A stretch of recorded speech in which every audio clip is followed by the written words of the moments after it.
The NBC comedy Parks and Recreation gave Hoosiers more than just plenty of laughs and some good-natured ribbing. The show went to a real-life Hoosier landmark where it would leave a lasting impression. You are at William Henry Harrison's Grassland, the home of the Indiana Territorial Governor and 9th President of the United States. Harrison is famous for a few things.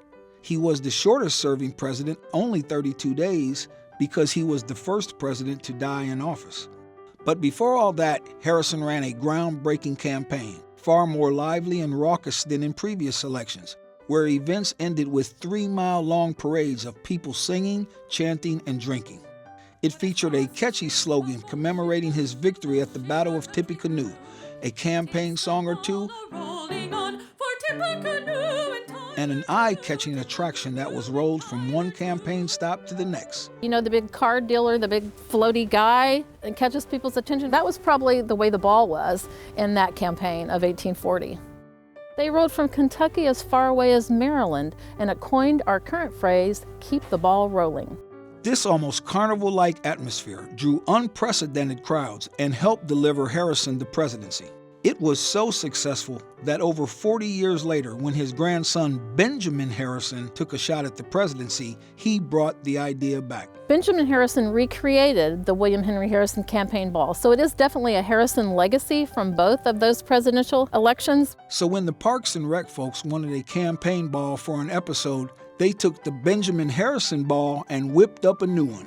And Jones saw a golden opportunity. The producer told me they were going to recreate the campaign balls, and I said, oh wow, we've always wanted to do that. We thought that'd be a great thing. Can we have it? When the show's over, can we have it? So he said he would have to see. And one day a semi pulled up in front of Grassland and said, we have 2 big crates. And they were from California, and they were the 2 parts of the campaign ball that you see behind me here. And we bring it out for special days like President's Day today, parades and floats.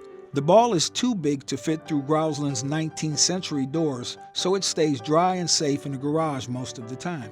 But when it comes out, it gets lots of attention, even in frigid Indiana weather. It was great publicity because you can see the episode on Netflix and Hulu, so it's going to be around forever. And we were hoping that it would capture the 20-year-olds and 30-year-olds, a younger audience. And so we thought, let's show them that this history here is still relevant. It's really cool. They're even using it in Parks and Recreation.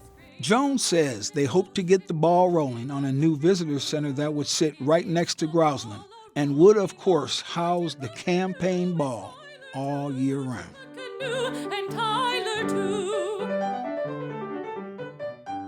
While the Harrison wheel played a starring role in an episode of Parks and Recreation, 2 other Indiana attractions made appearances in every episode of the show's iconic opening credits. These 2 big fellas both live in Blackford County, and they both came from a factory that sold hundreds of similar statues. But they have lived different lives. The ice cream man has fallen on hard times. He first went up on this corner as part of a buzzing little tourist stop. But those days are gone. He's even lost his ice cream, left now to hold an empty cone. And even a local historian just 5 miles over doesn't have too much to say about him. Too far out of town.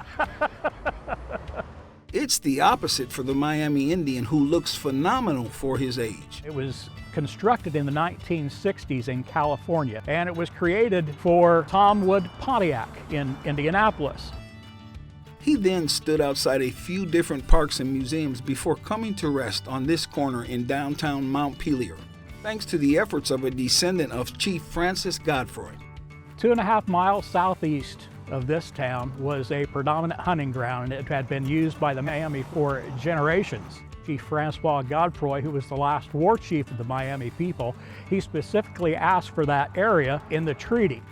And while he may not accurately reflect Miami dress and style, he may serve a larger purpose. While it's not completely historically accurate, it has always been designed to draw attention at the auto dealership, at the park, and now here in Montpelier, where it gets an awful lot of attention. And showing up in the title sequence of Parks and Recreation doesn't hurt one bit.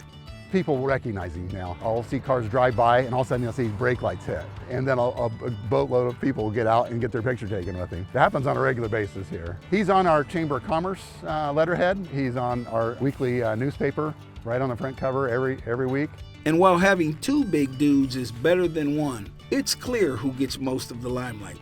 It's really our chief here. He's the main draw. He's our community icon.